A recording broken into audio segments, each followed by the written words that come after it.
क्या राघव चड्ढा इंडिया के next PM है? चावल हो, दही हो, हर वस्तु पे महंगाई का आलम है, जीएसटी। या फिर कह सकते हो मिडिल क्लास का भगवान। देखो ये मैं नहीं कह रहा, जो आजकल सोशल मीडिया में पूरा ट्रेंड चल रहा है। तो आपको क्या लगता है, क्या सच में राघव चड्ढा एक नेक्स्ट पीएम बन सकते हैं? तो चलो आज की टॉपिक को टाइमलाइन से समझते हैं।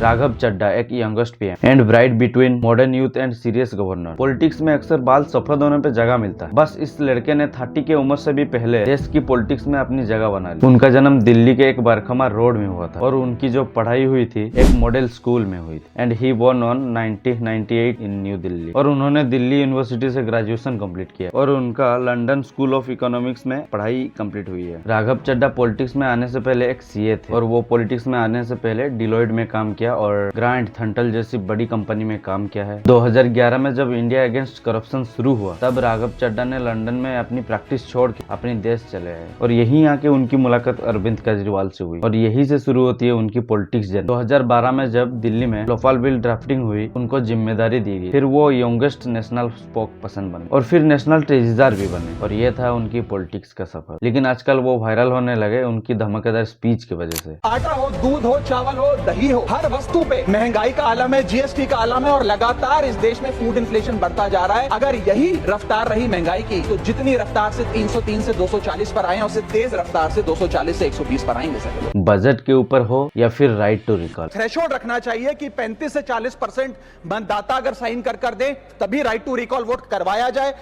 नेता को 18 महीने के लिए परफॉर्मेंस पीरियड देना चाहिए, कूलिंग ऑफ पीरियड, जिसमें उसे ना हटाया जाए। या फिर एयरपोर्ट में मिलने वाला पानी। एयरपोर्ट्स पर खाना इतना महंगा है, एक साधारण सी पानी की बोतल जो 20 रुपए की बाजार में मिलती है वो एयरपोर्ट के भीतर जाकर फूड आउटलेट पे 100 रुपए की मिलती है। आज यात्री जो इंतजार कर रहे हैं अपनी फ्लाइट का वो पानी पीकर पेट भर रहा है कि कहीं 250 रुपए की चाय और 350 रुपए का समोसा ना खरीदना पड़ जाए। और इसके साथ साथ डिलीवरी बॉय के ऊपर होने वाला अत्याचार के ऊपर बात कर रहा हूँ जोमेटो और स्विगी के डिलीवरी बॉयज की, ओला उबर के ड्राइवर की, ब्लिंकिट जेप्टो के राइडर की और अर्बन कंपनी के प्लम्बर, ब्यूटिशियन जैसे अन्य लोगों की।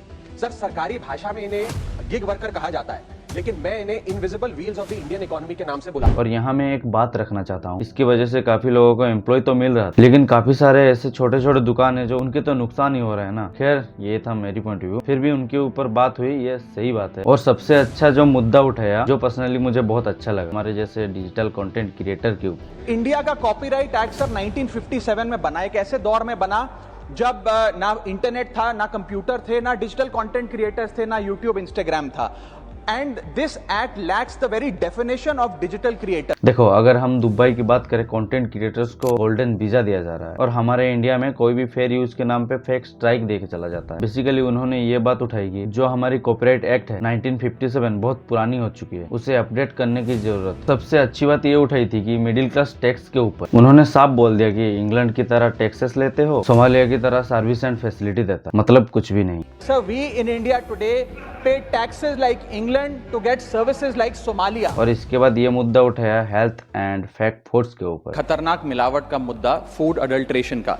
सर बाजार में प्योरिटी का लेबल लगाकर, फर्जी लेबल लगाकर खुलेआम जहर बेचा जा रहा है। दूध के अंदर यूरिया मिल रहा है। हालात ये हैं कि आप दूध खरीदिए तो उसमें यूरिया मिलता है, सब्जियों में ऑक्सीटोसिन मिल रहा है, सब्जियां खरीदे उसमें ऑक्सीटोसिन, पनीर में कॉस्टिक सोडा, पनीर के अंदर स्टार्च और कॉस्टिक सोडा है, चिकन में स्टेरॉइड मिलता है, चिकन और पोल्ट्री आइटम में एनाबॉलिक स्टेरॉइड। अब देखो इंडिया में जो प्रोडक्ट बेचे जा रहे हैं वो पहले से यूरोप में बैंड है और यहाँ पे एक सवाल उठता है, इंडिया में क्यों खुल्लम खुल्ला जहर बेचे जा रहा है? हम क्यों कुछ नहीं कर पा रहे हैं? FSSAI क्या कर रहा है? FSSAI जो हमारा रेगुलेटर है उसे मजबूत करिए, एडुकेट मैन पावर दीजिए, एडुकेट लैब टेस्टिंग दीजिए। खैर ये सब तो विवादों में आते रहते हैं लेकिन पॉलिटिक्स के स्पीचेस से पहले भी वो विवादों में रहे हैं। जब उनकी शादी हुई थी परिणीति चोपड़ा के साथ और इसके अलावा अक्टूबर 2023 में राज्यसभा से सस्पेंड कर दिए गए थे। आप MP Raghav Chadha and Sanjay Singh have faced suspension from Parliament over unruly behaviour. The duo have been suspended until the privileged panel investigates the cases against them and submits it. फिर बाद में उनको माफी मांगना पड़ा था, फिर उनका सस्पेंशन खत्म हो। बस इस वीडियो में हम जो बात कर रहे हैं, क्या राघव चड्ढा नेक्स्ट पीएम बन सकते हैं? देखो पार्लियामेंट के अंदर 83 अटेंडेंस है, that is not bad. Parliament के अंदर इतनी अच्छी अटेंडेंस किसी की भी नहीं है जो मुझे लगता है। 325 से भी ज्यादा क्वेश्चन वो पूछ चुके हैं और वायरल और फेमस तो है ही। बेसिकली पीएम बनने के लिए एज 25 से ऊपर होना चाहिए और इंडियन सिटीजन होना पड़ेगा और ये दोनों तो ये है ही। लेकिन पीएम बनना देखो इतना आसान भी नहीं है। केजरीवाल सरकार की हालत तो आप सभी देख रहे हो। रिसेंटली जेल से बाहर आए हैं। देखो पीएम कोई भी हो जो जनता के साथ हो और देश को आगे लेके जाए, और मेनली पॉलिटिशियन अच्छे होने चाहिए। वैसे मोदी जी भी हैं पर चेंजेस की जरूरत है। और आपको क्या लगता है राघव चड्ढा नेक्स्ट पीएम बन सकते हैं? और क्या राइट टू रिकॉल नियम आना चाहिए? कमेंट में जरूर बता के जाना और सब्सक्राइब तो कर ही देना। आज के लिए इतना ही, तब तक के लिए बाय।